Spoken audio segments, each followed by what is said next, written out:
The Tom Woods Show, episode 866. Prepare to set fire to the index card of allowable opinion. Your daily dose of liberty education starts here. The Tom Woods Show. Hey, all you shavers out there, Harry's wants to send you a free trial set. Razor handle, 5-blade cartridge, and shaving gel. Best shave you ever had, just pay for shipping. Check it out at harrys.com/woods. Hello everybody, Tom Woods here. I'm bringing on a guest today I got to know thanks to our old friend Gene Epstein over at Barron's. And he told me I really needed to read this book called The Big Fat Surprise: Why Butter, Meat, and Cheese Belong in a Healthy Diet by Nina Teicholz.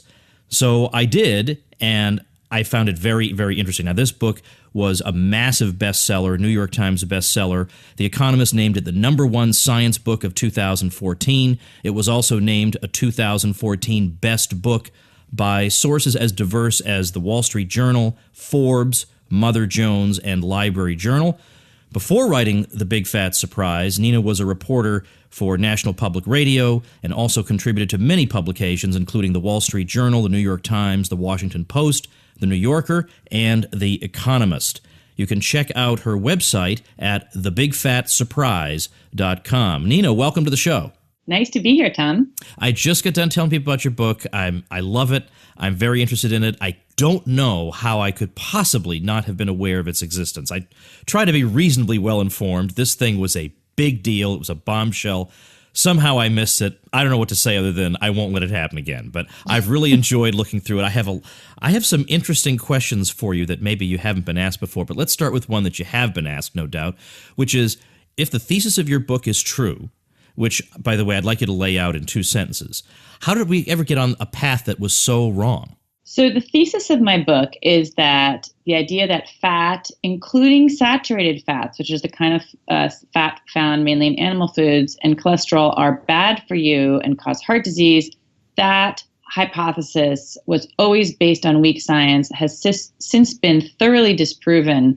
And so the whole basis of our nutrition policy in this country has been a mistake, and that this has been going on for 50 years, that America has been subjected to this diet that has made us fat and sick and has been based on bad science. So how did this happen? Well, that's really the incredible story of my book, which my favorite description of it is as a nutrition thriller, which is what The Economist called it. But, it's an amazing story of science, how science is, in this field at least, more political than scientific, how crusading scientists who wanted their idea to be right basically got it implanted into the American Heart Association, the National Institutes of Health. Our whole government got behind it based on extremely weak science. And then, the short story is it got completely institutionalized, and now we are having a mighty difficult time backing out of it.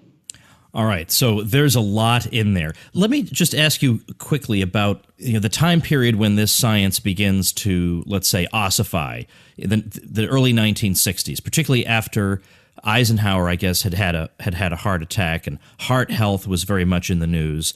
You talked about some of the research that is said to have gone into drawing these conclusions, and at least some portion of it involved evidence drawn from people who inhabited the island of Crete.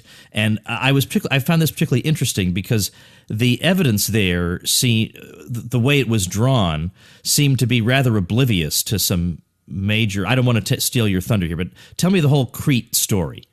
Well, the Crete story really ties into, if there's a villain in this story, it's a scientist named Ancel Keys, who was a pathologist at the University of Minnesota. And really, it was his idea, which was called the diet heart hypothesis, that saturated fat and cholesterol are bad for health. He came up with this idea in the 1950s. And as you say, the whole nation was riveted on the question of what causes heart attacks, because President Eisenhower himself had a heart attack, was out of the Oval Office for 10 days, just imagine, in 1955. And, it was a relatively new disease. People's grandfathers hadn't had it, and everyone wanted to know what caused heart disease. So Ancel Keys came up with this idea, and then he set out to prove it. He was basically convinced by his idea before he had any evidence. And one of the things his major study trying to prove it was called the 7 countries study, this famous study where and one of the things he did, one of the places he visited was the island of Crete, where this is in the late 1950s, and it's post-World War II. Greece has been devastated. People are not eating the diet that they normally eat because they're poor and their country has been ravaged by war. And he sampled the diets of only 30 to 33 men. And then they became his star subjects. He decided that they ate very few animal foods, and they had very low rates of heart disease. They seemed to be very long lived, and sort of based on them and one or two other populations, he kind of concluded his theory was right. Well, I took a deep dive into this study, in addition, one of the things I did for my book is I refused to rely on any kind of summary papers or review papers. I had to go back and look at all the original data myself, because one of the things I uncovered in my research is there's so much basically, lying that's gone on about the data or misrepresentation of it. So I discovered that not only do these people not eat any saturated fat, they didn't eat any sugar, 0 sugar. So, sugar is now considered a major contender for what is promoting heart disease. And Keys knew this was a possibility, but he ignored it. The other thing is that he went and visited this population 3 times. One of the times he showed up was during Lent, Greek Orthodox Lent. Do you know what you're avoiding during Lent? All animal food. It's a strict Orthodox Lent. And so he drastically undercounted the amount of saturated fats they ate, meaning he may have gotten a completely wrong picture about their diet. That's just astonishing to me that you could make a mistake like that. Or I guess he acknowledged it, but didn't think that it really skewed the results much. He did what he did with all the data that didn't agree with his idea, which is he just dismissed it. He'd just say, well, we know this happened, but it's not important. So, one of the things that I went back is I showed just how important it was. I went back to find what was Greek Orthodox Lent like in the late 1950s. They didn't just avoid meat. They avoided all dairy. They avoided fish. I mean, it was a very strict fast. So this is what Ancel Keys did with his science. He also, for that study, really cherry-picked the countries that he visited. He visited countries that he knew would fit his hypothesis, and he avoided places like, France, the French paradox, right? But it's not just France. Germany, Switzerland, they all eat a lot of saturated fats, and back then had, very equally low rates of heart disease as in Greece and Italy. So, but he didn't go to those countries because they would have blown his study. But I get this story, and yet it's hard to account for how the conventional wisdom that was thus produced persists over time. Surely somebody is going to blow the whistle on this instead of everybody going along with it. In fact, in the TEDx talk that I watched of yours just this morning, you were saying that by the time you get to the mid-1980s, the dissenters have been completely marginalized, and the new orthodoxy is everywhere. You can't get published if you're a dissenter. This is not how my middle school textbook taught me science proceeds. I learned that Francis Bacon taught us in the 16th century that you gather data, and you then examine the data, and you come up with hypotheses about it. You test the hypothesis, and it's all very dispassionate. And yet I sound like somebody from Mars describing science compared to how this was carried out. How and why would that be? I had the exact same impressions of science when I started in on this research about 15 years ago. What I realized was it's mayhem out there in the world of nutrition science. So one of the things that goes on, which was astonishing to me and continues today, actually, is just flat out bullying in nutrition science, where Ancel Keys and his colleagues, right? So it's not just him, it's his whole body, his whole colleague, his group of colleagues. They come to control the most powerful institutions, the American Heart Association, which was really the first one in the game, and the National Institutes of Health, which was very, and still is, very closely allied with the American Heart Association on this issue. And so they controlled all the bodies, and they all came from elite East Coast universities. And they just controlled the agenda. And anyone who had a counter theory to theirs or who critiqued their theory, saying, There's a case of a Texas A&M professor who critiqued their theory, saying, I don't think the evidence holds up. They would pound so hard on those scientists, dozens of pages of rebuttal and accusing their work of being full of errors and literally accusing them of lying. And there's quite a few instances that I documented. These professors who had gone up against the orthodoxy literally just got out of the field because they felt it was so unrewarding and they couldn't get any money to do research. There's a story that I tell of one of the most prominent critics of Ancel Keys, who was one of the directors, a prominent scientist, a biochemist from the University of Vanderbilt, who had been one of the directors of a famous study called the Framingham Study. And he opposed Ancel Keys. And he was at the National Institutes of Health one day, and the secretary calls him out into the hall and said, if you continue your opposition to Ancel Keys, I'm afraid to tell you, you're going to lose your research grant. And shortly thereafter, he did. So this is the way that nutrition science has proceeded. And I have to add again, the way it still proceeds today. I mean, the stories that I could tell you about what's happening today are similarly shocking.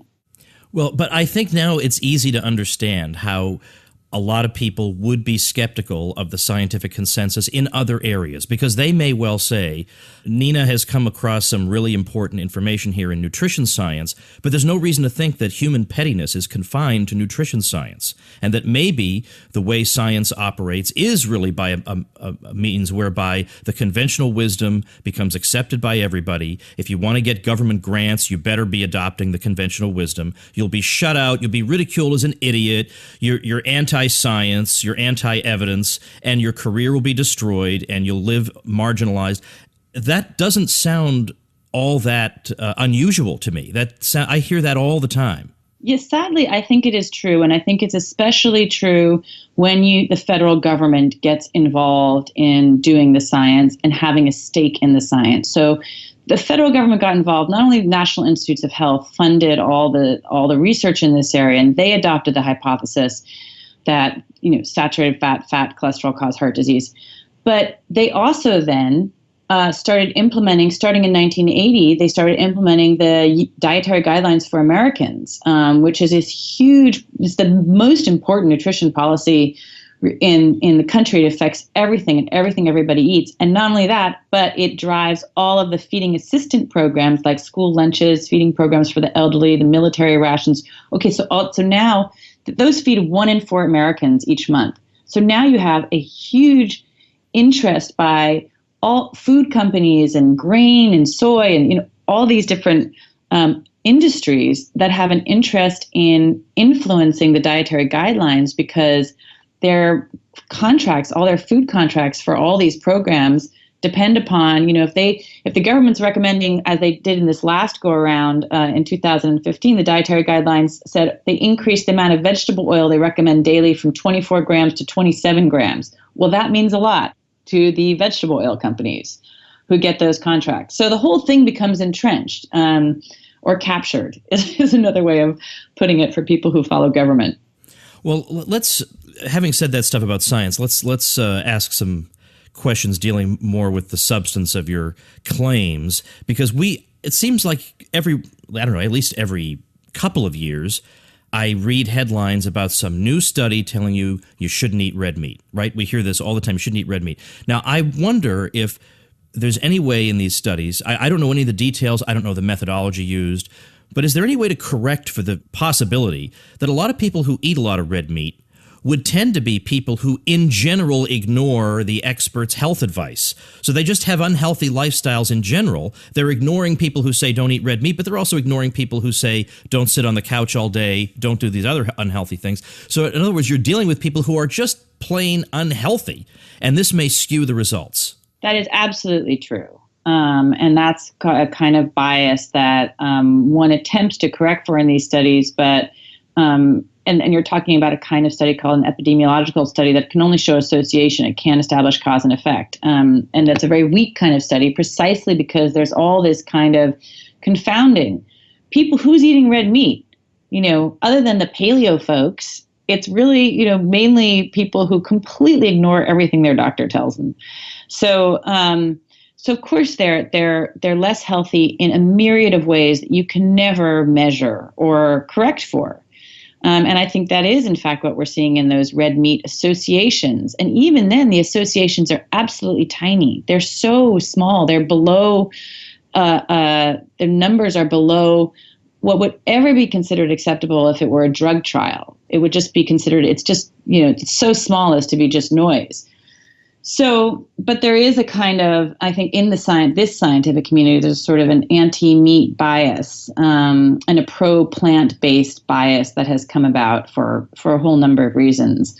And there's a reliance on this weak science to make policy, which is really not what is supposed to happen. You're supposed to rely on a more rigorous kind of evidence called randomized controlled clinical trials, where you can actually show cause and effect.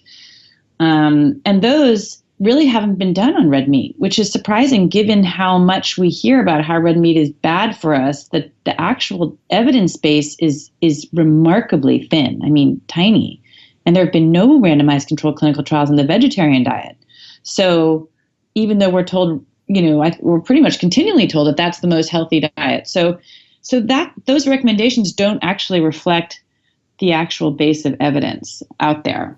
But every time I do an episode, which is not often, but every time I do an episode that calls for or in some way advocates a diet that would be similar to Mark Sisson's Primal Blueprint, I do get a lot of vegetarians and vegans vigorously and briskly protesting in the comments section.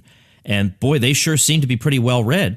They have as a database those epidemiological studies only.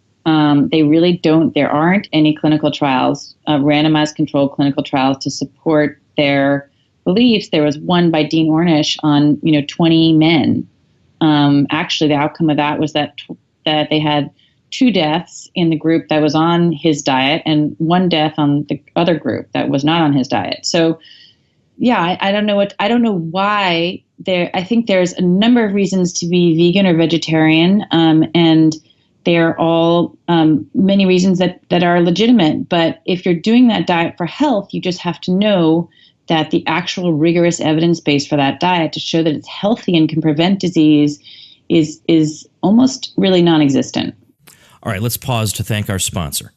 I drive my family crazy and have fun doing it, by the way, by telling them that the store brand is just as good as the name brand. And they're telling me, get out of town. Come on, we all know the store brand stinks. Now, they admit that for things like salt, it doesn't really matter what the brand is, but they say for things that matter, you gotta get the real brand. Well, I think that is a good general principle. For things that matter, you gotta look out for quality. For example, sleeping, you gotta have a good mattress. But also, your shave.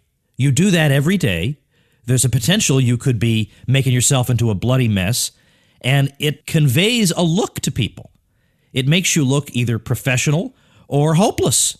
It makes you comfortable or miserable and stingy. So you got to get the best. What's the best? Harry's. I have been using Harry's razors with tremendous results.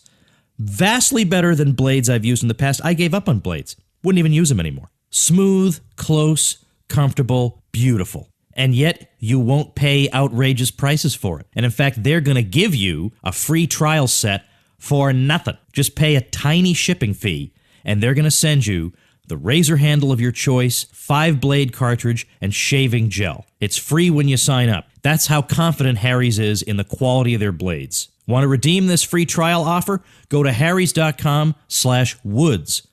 For a long time, I think everybody was under the impression that fat, as you know, fat's a bad thing. You got to avoid fat, so therefore you got to eat these meals that leave you hungry, and it's just miserable and awful. The diet regimen a lot of people wound up on as a result. But then people started saying, well, there's good fat and there's bad fat. So for instance, if you're eating olives or an avocado, you shouldn't reproach yourself that you're eating fat. These are good fats. In fact, as a kid, I didn't know any better. Like when I was 10 years old, or maybe not 10, but 15, and I would look at a can of olives and there was so much fat in them, I thought, I guess I shouldn't be. What an idiot. I wasn't eating olives because of this sort of advice. So we got this bifurcation of good fat and bad fat. What do you think? Is there any bad fat? I just want to say that I sympathize because I used to be a very low-fat vegetarian for nearly 20 years, so I know better. I poached all my fish because I couldn't stand the thought of putting even a little olive oil on my fish. So Well, the story is really upside down from what we've been told. And I know it seems almost impossible to believe. It really did take me a decade of research and reading all the studies to kind of come to the conclusion that I did. But that, first of all, fat is not bad for health. Fat is actually what fills you up and satiates you. So more fat in the diet, diets that are higher in fat, consistently make it easier for people to lose and maintain weight, because fat is just satiating in a way that carbohydrate-based foods like bread and pasta and popcorn, they're not satiating, and people tend to overeat on those foods. So good fats and bad fats, I would say that it's almost completely turned upside down. I mean, vegetable oils, which is what we're supposed to have margarine instead of butter, and replace whatever we can with polyunsaturated vegetable oils. Those are an industrial product that go through, like 24 steps, including like solvent with chemical solvents used to prepare them.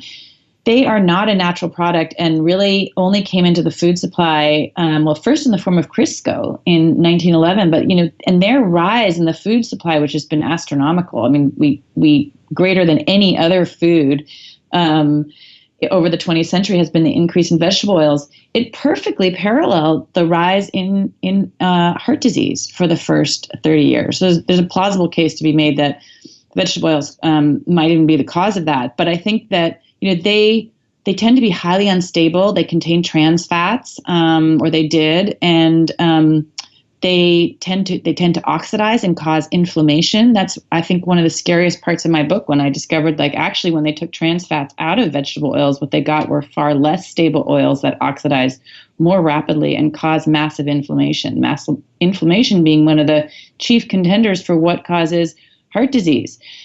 So I would say that although we're told to eat polyunsaturated vegetable oils, really the evidence does not support it. And that better fats are solid, stable fats that do not oxidize. So paradoxically, that's butter.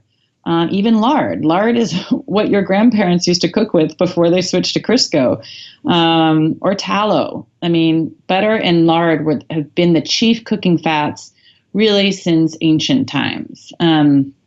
So it's a different story than what we've been told, but I think it's truly supported by the evidence. And there is a really growing movement now all over the world. Scientists are really re-examining the data on fats, and amazingly, and nobody's really heard of this, again, due to this political nature of nutrition science and what actually gets out there.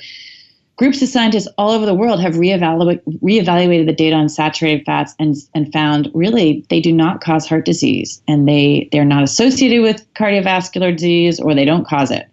So those fats, my argument is just let them out of jail. I mean, they're parts of many whole and healthy foods. Dairy, meat, eggs used to be the centerpiece of all diets for all human cultures. And they're healthy and they contain a lot of nutrients, so we shouldn't avoid them. You were saying about how you hesitated to put butter on things, and it reminds me of the years and years I went not putting butter on my pancakes, thinking, well, at least I'm not putting butter on them, so I can congratulate myself for that. But it turns out the butter is better than the pancakes. I now know it would have been better to eat the butter than the pancakes. And I told you before we went on, I've had Mark Sisson on the show, I've had Rob Wolf on the show before, and for a while I did follow Mark the Sisson version that allows dairy. I followed that for a while, and I kind of fell off it because one of the promises they made didn't come true, which was after a while you won't even miss pasta and pancakes and whatever. And I guess I must have liked those things a lot more than those people did, because I was missing them like crazy. But at least I'm informed, and I'm trying to make reasonable decisions about my diet. But I'm sorry if this sounds like a dumb guy question, but I really just want to nail this down. What would be the reason that I shouldn't sit around eating? What's wrong with eating a big bag of potato chips then? Well, so first of all, if they've been fried in vegetable oils, there's the problem that fried vegetable oils cause inflammation. So that's one thing. And by the way, when they measure potato chips, they always just assume it's just the potato, not the vegetable oils, that is having this effect. But the potatoes are carbohydrates, right? So here's what the literature shows. If you are somebody who has a metabolic condition, which means and they all come from the same source, you're struggling from obesity or diabetes or heart disease, And increasingly, Alzheimer's is seen also to be the same pathways that lead to all these diseases. That means that you have developed an intolerance of carbohydrates. Your body is no longer able to process them. Your body can't produce the insulin it needs, or you have too much insulin circulating all the time because you've eaten too many carbohydrates. Because like me growing up, I was eating like Captain Crunch cereal with chocolate milk, that was what I thought, I was fine. Who cared? But over time, chronically eating those foods all the time leads to kind of your body gets a kind of form of exhaustion and can't respond to it anymore, can't produce the insulin, or insulin's not effective that responds to carbohydrates. If you're one of those people, what the literature overwhelmingly shows is that instead of counting calories, which is relatively ineffective, you need to count your carbs and reducing total carbs, not only sugar, or some people can just cut out desserts and that's it. They lose 30 pounds. But the best results are seen in terms of actually even reversing diabetes, people getting off their medication and losing weight sustainably. You have to reduce your total carbs. So some people have to go really low. Other people can go moderately low. Other people can have a bag of potato chips once a week. I mean, there's people who cycle through carbs, but you overall have to reduce them so you're not chronically exposed to them all the time. So the long and the short of it is this low-fat, high-carb diet that has been championed for many years, and frankly, I'm not trying to politicize this, but was championed from the White House by the First Lady with school lunches that are leaving the kids starving, but they're low-fat, so they're supposed to be good. Like, this is still 1964 or something. Like, look, there's been no advance in knowledge since then. But it's not just her. I don't have to single her out. I'm pretty sure the U.S. government is still telling people that the old food pyramid is by and large correct, and the base is, 7 to 11 servings of grain per day. And this has been going on for more than 50 years. Is there now? Certainly, there are some dissident scientists who are coming forward, but the USDA and whatever nutritional agencies we have seem still to be acting as if nothing has changed. Or am I missing something? No, what's extraordinary is that they really do not acknowledge that their diet has been a complete failure. If you look at rates of obesity in America, they're fairly low throughout the 1960s and 70s. 1980, the dietary guidelines start, and there is a sharp uptick in rates of obesity. So, the evidence is really gaining that that it's the dietary guidelines that made Americans fat and diabetic. If you have 6 to 11 servings of grains a day, that is your grains in your body, that turns into sugar. So that's really almost guaranteed to make you fat and eventually diabetic. So yeah, the last go around of the dietary guidelines, I was the only person quoted saying, we need to have change because the definition of insanity is just doing the same thing over and over and expecting a different outcome. The dietary guidelines are unchanged from when they started, which is a high grain, high carbohydrate diet. And, why is the government not backing out of that or not reversing course? There's questions of flip-flopping on your public. There's a lot of interest who are lined up behind this particular diet. I mean, my hope is that there might be change under this administration, but it's very hard to change policies once they've become deeply entrenched, is my understanding. Well, that is the frustrating thing about all this, especially given the abundance of the evidence. And by the way, have you run into the objection that while you're a journalist, you're not really entitled to an opinion? You should shut up and leave this to the experts? Oh, yes, I have received that. Oh, well, how about that? Frequently. Well, I have a couple of answers to it. The main one is that you're right. You should have a PhD making these arguments to you. But in fact, all the PhDs who were making these arguments have been drummed out of the field. Right. And if you come up in, being taught what they're taught in nutrition schools, you would have no idea that this line of thinking exists because all of your teachers are teaching the conventional wisdom.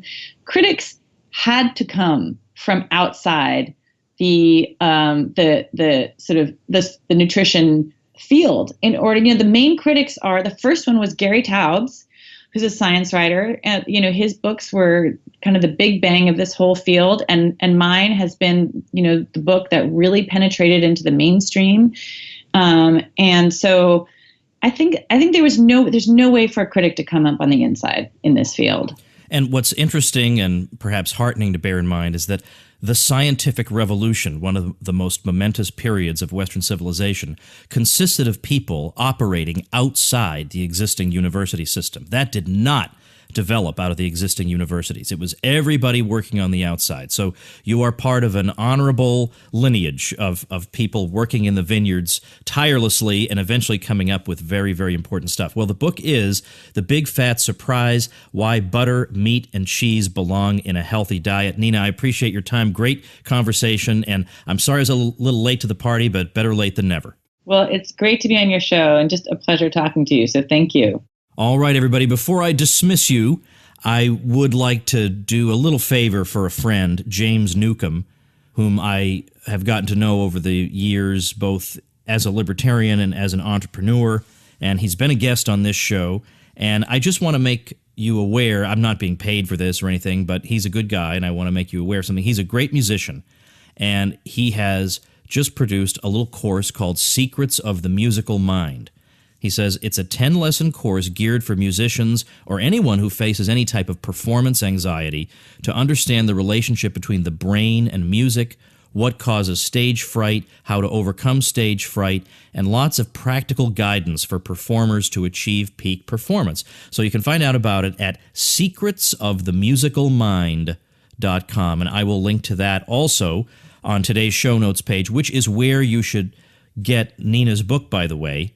That's tomwoods.com/866. If you are enjoying the show, consider joining the elite as a supporting listener over at supportinglisteners.com, and I'll see you tomorrow. Become a smarter libertarian in just 30 minutes a day. Visit tomwoods.com to subscribe to the show for free, and we'll see you next time.